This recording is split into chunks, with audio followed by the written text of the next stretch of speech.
Welcome to Time Vault Games. I'm ELD, here to ask you for help in growing the channel. When we reach 2,500 subscribers, I'm going to be giving away a custom leather playmat to one lucky subscriber. So be sure to like and subscribe. Welcome to Fast Effect Double Speed Magic the Gathering from ELD's Time Vault Games in Bellingham, Mass. Here we have Adam, two-time Brennan, on a Depths build versus Andrew on 4-color control, leading out with a Arkham's Astrolabe.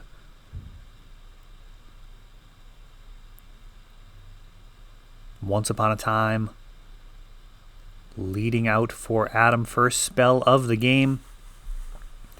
A powerful new addition to many strategies in Legacy. The card has been tried out in a lot of different builds. It hasn't made the cut in some of them and has been a welcome addition to so many others. It is kind of exactly what you want out of a printing like that. It's not omnipresent, but it has been good enough to really make a difference in some strategies, pushing some up a tier, and also just kind of supporting some other decks. Like Hagak doesn't actually run multiple copies, or too many copies. It doesn't run the full playset. We've got a Elvish Reclaimer, Wooded Foothills being played, sacrificed, and I believe this Reclaimer is now going to be able to go face for 3 damage.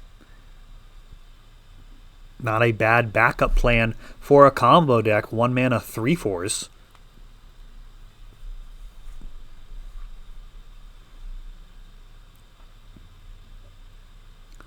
Card is seriously pushed. Nimble Mongoose, previously a Legacy playable card, and now Sylvan Safekeeper, turning this Elvish Reclaimer into a type of Nimble Mongoose. Is actually going to be pretty difficult to remove with the Safekeeper on board. Brainstorm.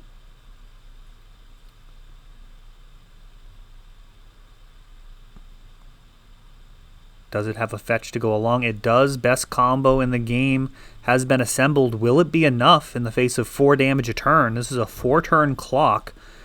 Never mind the fact that Elvish Reclaimer can actually just pull together the combo of Dark Depths Thespian Stage. Right now, Adam, considering which lands to play, he plays a Thespian Stage and plays a Dark Confidant. So this looks to be a little bit of a slower build of Dark Depths. With that Confidant, able to grind a little bit more effectively. So many of the better cards that you can flip off of that Dark Confidant are going to cost 0 anyways.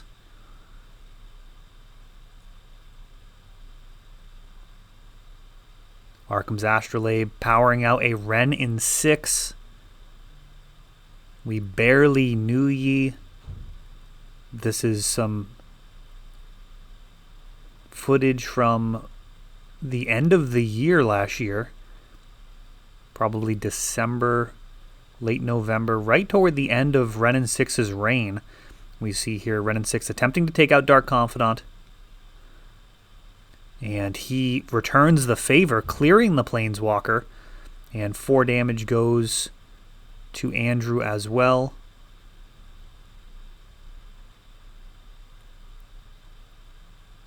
A Vampire Hexmage. And look at this menagerie of creatures. What a motley crew.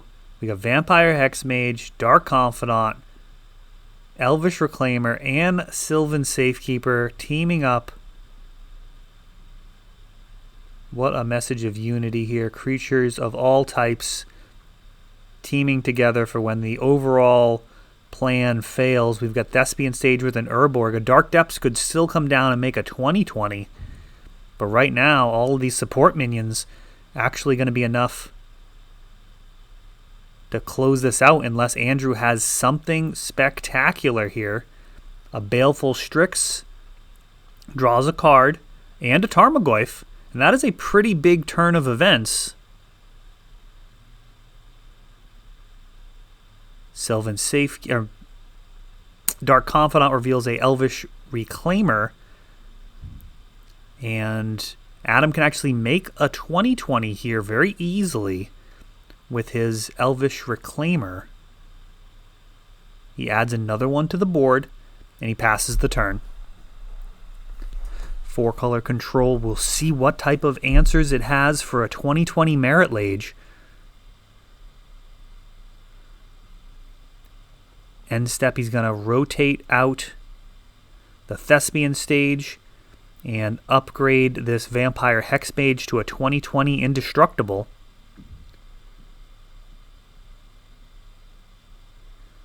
It's going to be pretty difficult. Oh, there's a Wasteland on the other side. Never mind. There we go. So he's going to go grab a Wasteland. And Andrew is going to waste the Wasteland. And he's going to Kolgan command, attempting to kill the Sylvan Safekeeper. And Adam's actually going to let that resolve. Mox Diamond being flipped. Could have kept around that Safekeeper. Would have been able to ensure that the 2020 is in fact good enough. Caracas being discarded to Mox Diamond. A Duress. Showing just a Snapcaster Mage. And he passes the turn.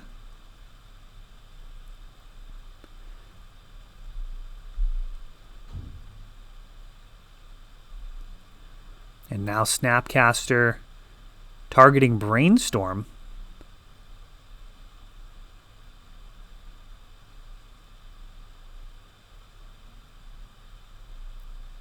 That Scalding Tarn allowing for a shuffle, putting him down to 5. He's got 3 creatures on board.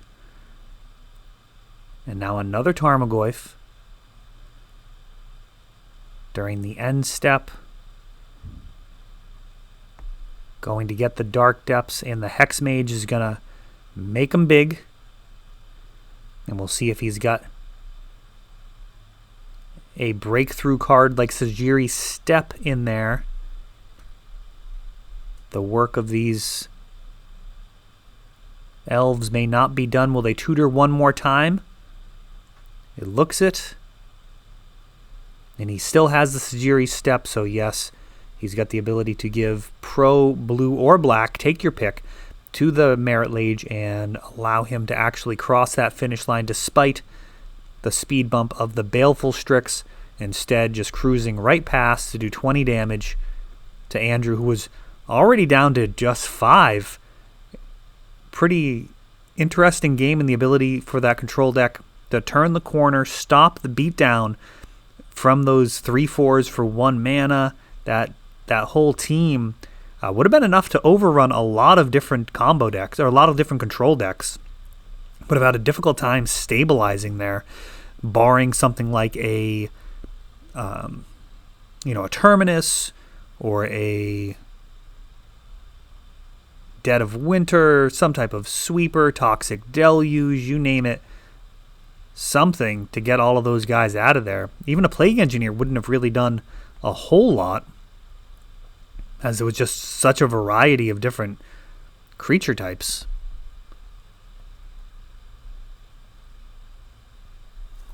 So Adam picking that first game up. We'll see what Andrew has planned for him. That's one thing about control decks you can typically be sure of. A well-tuned control deck is going to have something to say after just about any game 1 loss. Usually they will come back much more prepared once they can consult their sideboard and make the necessary adjustments. A great control deck tends to be able to adapt to whatever people are doing in the meta. That is powerful, and Dark Depths certainly not an unknown strategy. At the time of this video, it may have been one of the best strategies in Legacy, to be honest. Making a 2020 was being jammed into all sorts of different decks. Just at this point, about 6 months ago. If you're watching this far in the future, this is in the middle of the shutdown, so we are going back into the vault and finding some matches that we had not done commentary on. That is giving us a second look at cards like Wrenn 6, which went on to be banned. Arkham's Astrolabe, allowing a Ponder off of basic Swamp.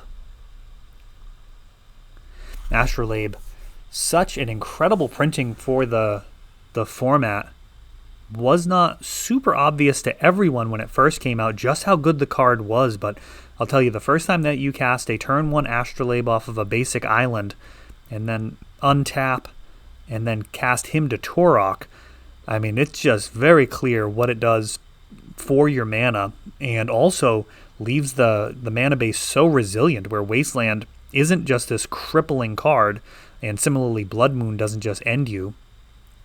We've got a Wasteland on Dark Depths Spell Pierce in response to the crop rotation, so a 2-for-2 trade. Crop rotation, an excellent response to Wasteland. Even if they counter it, the Wasteland was going to take out your target anyways.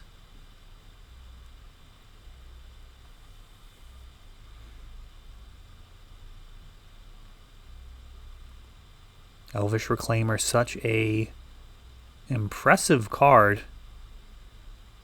I've actually been playing around a little bit with a 12-post list that runs Reclaimer, and man, he does some work.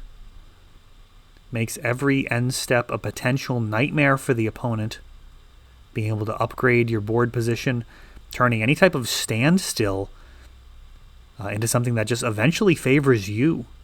You can't just go, draw go against a deck that runs Reclaimer when it's able to just climb that ladder each end step and improve its position for really just no resources. You're just cashing out your worst lands for your best lands incrementally, or in the case of a combo deck, just straight up winning the game. We've got Wrenn 6, not able to take down these guys. That 2-butt stands in defiance of the Planeswalker that can just do 1 damage at a time. At this point, it's really going to be more of a card advantage engine. Wrenn 6 cleared by Vampire Hexmage.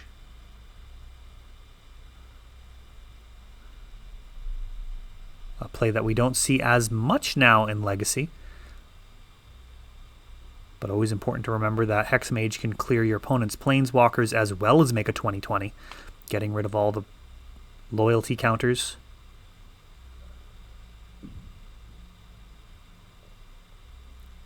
Wasteland for Andrew.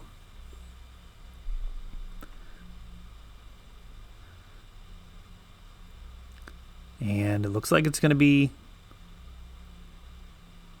decision time here.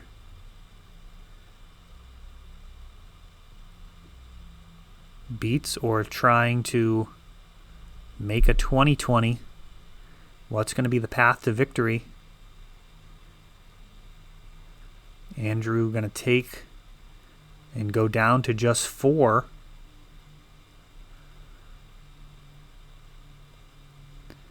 Baleful Strix. And just like that, this beatdown plan looks significantly worse.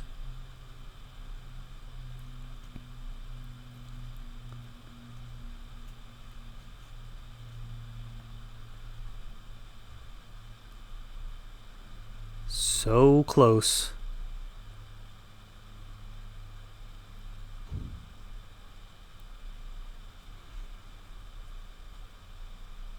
How will Adam close out this last 4 damage?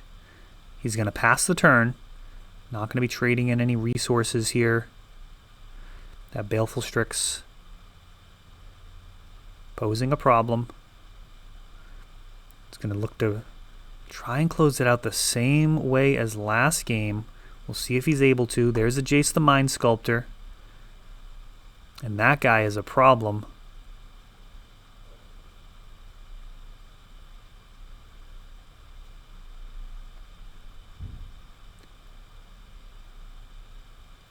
If Andrew's able to survive, then Jace can bounce this Merit Lage. Since Andrew has a Wasteland on board, Adam's going to grab a Wasteland first.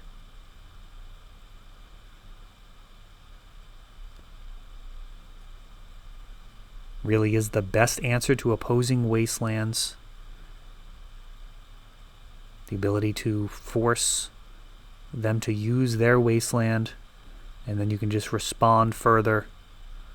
So let's see how this goes. Looks like he may have to wait till the end step again.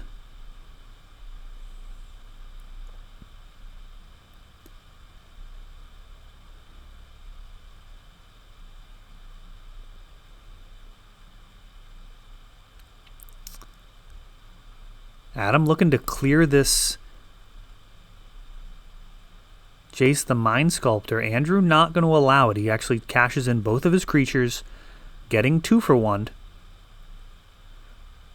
And now what looks like a... Is that a Tarmogoyf? Yeah, it looks like a Tarmogoyf. Jace is really not that concerned with a Goyf. He can potentially just bounce him and then can counter it on the way back down.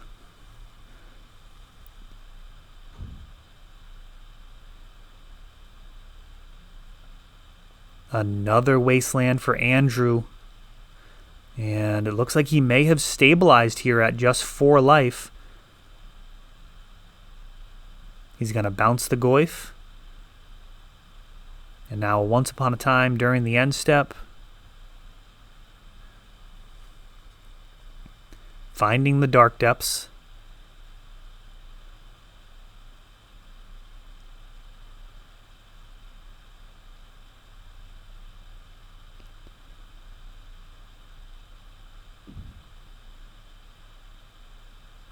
Goyf lands again.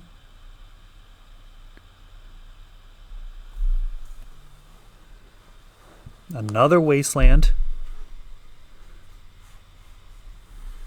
And he's actually got Snapcaster Abrupt Decay as an answer to the Goyf. If Andrew can start drawing some cards off of this Jace, he's going to be able to actually pull ahead. Urborg and Bayou taken out. And Adam moves to restrict Andrew's mana a little bit going into his turn.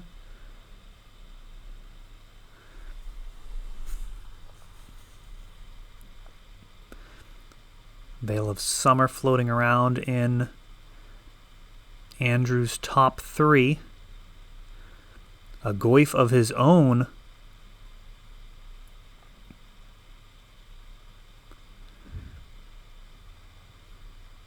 In both of these games, Adam able to really pressure Andrew's life total. This time Andrew may end up stabilizing. Let's see how this goes. It's going to be quick from here in all likelihood. Force of Will stopping this Goyf.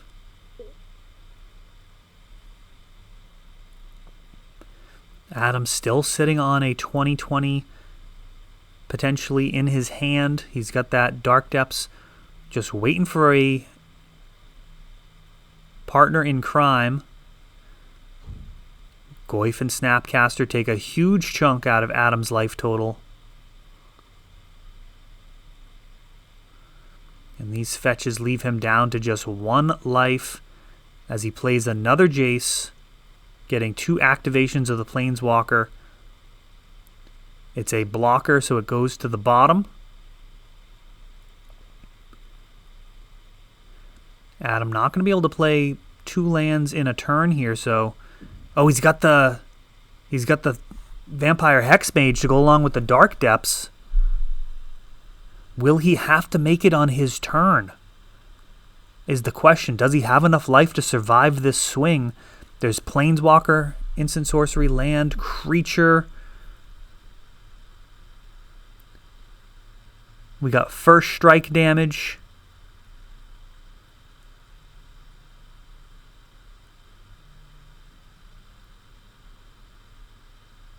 What am I seeing here?